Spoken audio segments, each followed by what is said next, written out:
अगर पहले मुझे इंसाफ मिल जाता तो मुझे मेरा घर आज नहीं उजड़ता मैम, आज मेरा घर बसा हुआ होता। मेरी ज़िंदगी ख़राब कर दी, क्या पता मैं भी कुछ दिन का मेहमान हूँ, जिस अस्पताल में मैं भी चला जाऊँगा मैम। नहीं दादा, तुम्हें मरने नहीं दूंगा। तुम्हें मैं मौत के आगे से खींच के ले आऊँगा। आज हम हैं, हमारी पोती चली गई यार। नमस्कार, मैं हूं आंचल मित्तल और आप देख रहे हैं तेज तरार, जो दिखाई जाती हैं खबरें दिल्ली की। मैं इस वक्त मौजूद हूं दिल्ली से सटे बवाना के जे कॉलोनी इलाके में, जहां एक पड़ोसी ने दूसरे पड़ोसियों के परिवार पर चाकुओं से हमला कर वार किया था। अब इस मामले में उस समय जो माँ थी उस परिवार की, उसकी मौके पर ही मौत हो गई थी और एक युवती और उनके जो पिताजी थे वो अभी हॉस्पिटल में एडमिट थे। और इस मामले में एक नया अपडेट ये आया है कि उस युवती की अब मौत हो चुकी है। 15 दिन से ज़िंदगी और मौत के बीच में लड़ते हुए वो जंग हार गई है और उसकी मौत हो गई है। इसी मामले में हमने पहले भी एक वीडियो की थी, जिसको अगर आप देखना चाहें तो उसका लिंक डिस्क्रिप्शन बॉक्स में दे रखा है, आप वो ज़रूर देखें और इस मामले को अच्छे से जानें। लेकिन फिर भी मैं आपको बता दूं, मामला ये था कि आस पड़ोस का झगड़ा था, जिसमें एक पड़ोसी ने दूसरे पड़ोसी के परिवार पर चाकुओं से हमला किया था, क्योंकि उनकी कोई आपसी रंजिश का मामला था। मामला पुलिस में कोर्ट में था, उन्होंने केस करवाया था, इसी को लेकर मामला चल रहा था। और अब जो है उस मामले ने एक नया रुख लिया है, उसमें उसके युवती की मौत हो गई है। आइए उनके पिताजी से बात करते हैं और जानते हैं कि क्या थे उस युवती के आखिरी शब्द और क्या अब तक पुलिस ने इस पूरे मामले में कार्यवाही करी है, क्या एक्शन लिया है। जो पत्नी थी उनकी पहले ही मौत हो चुकी है और अब आपकी बेटी भी नहीं रही, तो ऐसे में अब आप क्या आपने सोचा है कैसे अपना गुजर बसर करेंगे? अब मैम कैसे गुजर बसर करेंगे, हमारा तो घर ही उजाड़ दिया उसने। और मेरा भी कोई डॉक्टर बता रहे कि अब तुम्हारा भी कोई वो नहीं है, क्योंकि छुरी जो मेरे को मारा है तो वो बताते हैं कि उसमें जहर होता है लोहे में। तो कह रहा है दिल के पास तक गया हुआ है, हो सकता है अगर वो फैल गया जहर तो तुम्हारा भी कोई चांस नहीं है। उनने हमारा पूरा ख़ानदान, हमारा पूरा घर ही बर्बाद कर दिया मैम। और ये जो है ये भाई हैं, ये तीन भाई है, साहिद, जाहिद और साकिर और शमीम, अन्ना और अयान, ये थे। और 5-7 लोंडे और खड़े कर रखे थे इसने, और मैं अकेला था। तो मुझसे तू में करने लगे, तो मैंने कहा भाई क्यों लड़ाई है, यहाँ पे जवान बच्चे रहते हैं, लड़की रहती है, यहाँ पे ऐसा मत करो, आगे जाके कुछ करो। कह रहा कि बोलने लगे कि तेरे बाप का है, ये है वो है। मैंने कहा, फिर मैं चुप हो गया। तो मेरा हाथ पकड़ के खींच लिया तो मुझे मारने लगे। तो मेरी बीवी आ गई मुझे बचाने के लिए, उन्होंने छुरी मार दिया। तो मेरी बीवी बचाने आए थे, उसको मेरे को छोड़ के मेरी बीवी को छुरी मार दिया। मेरी बीवी ऑन द स्पॉट मर गई। तो कोमा में 18 दिन तक रही है वो।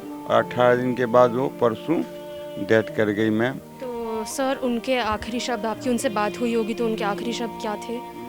आखिरी शब्द यही, उनके आखिरी शब्द एक बात हुई तो बार बार यही कहते हैं, मम्मी पापा कहाँ हैं, मम्मी पापा कहाँ हैं।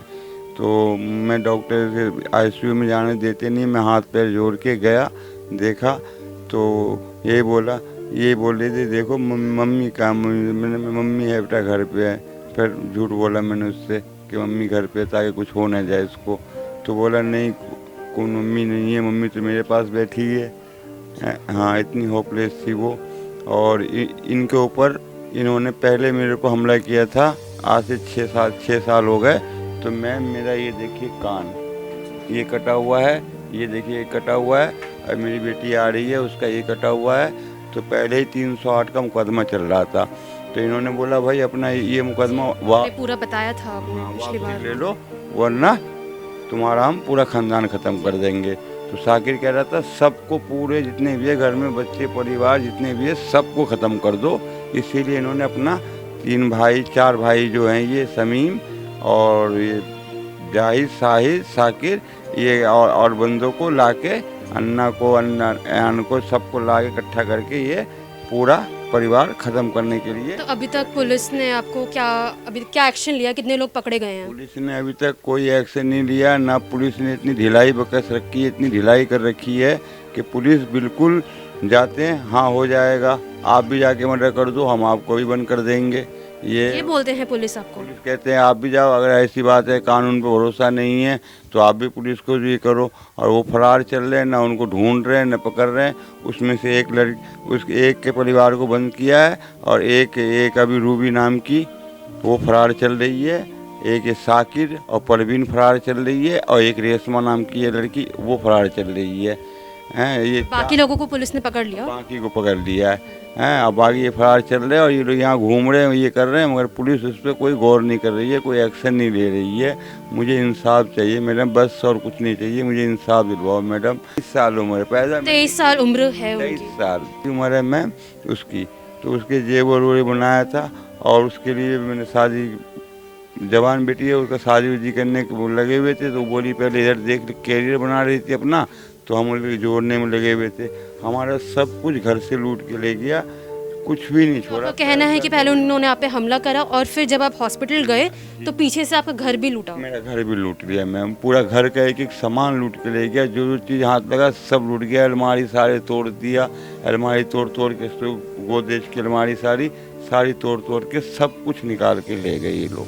अगर पहले मुझे इंसाफ मिल जाता तो मुझे मेरा घर आज नहीं उजड़ता मैम, आज मेरा घर बसा हुआ होता।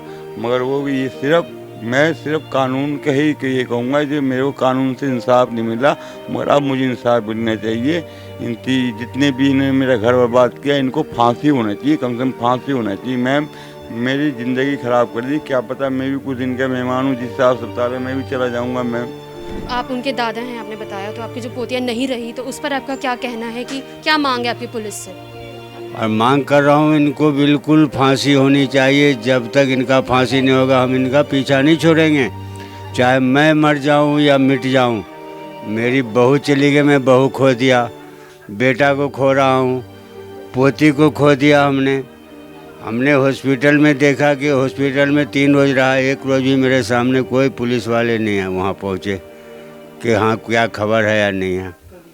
और यहाँ घर पे भी आए तो घर पर भी मैं एक बार भी पुलिस वाले को नहीं पूछा देखा कि भाई कोई दिलासा में देगा, कोई कुछ कहेगा, कुछ सुनेगा, कोई नहीं यहाँ पे पूछने वाले हैं। तो एक तरह से आपकी यही मांग है कि उन्हें जल्द से जल्द फांसी हो और उन्हें पुलिस पकड़े सबसे पहले तो? पकड़े, और जो आदमी फरार है ना उसको जल्द से जल्द पकड़े और सबको अरेस्ट करके जेल भेजे।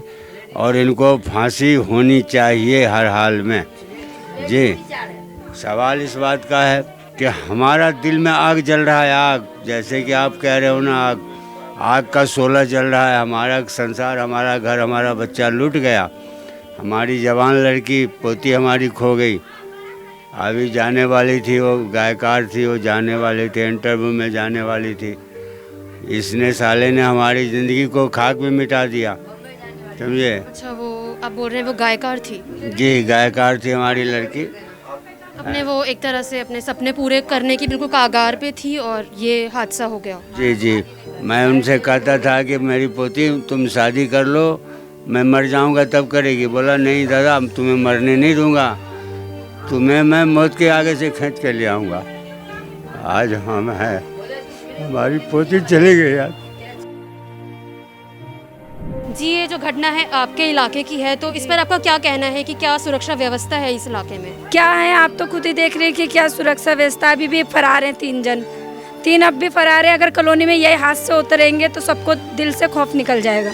यहाँ पर फिर ऐसे ही करेंगे, सब एक दूसरे का मर्डर ही करेंगे यहाँ। क्योंकि अगर पुलिस वाले उन्हें 10-15 साल की सज़ा देंगे तो यहाँ का सबका दिल का खौफ निकल जाएगा, सब यही करेंगे। उन तीनों को तो कड़ी से कड़ी सज़ा, नहीं तो फांसी तो होनी चाहिए तीनों को।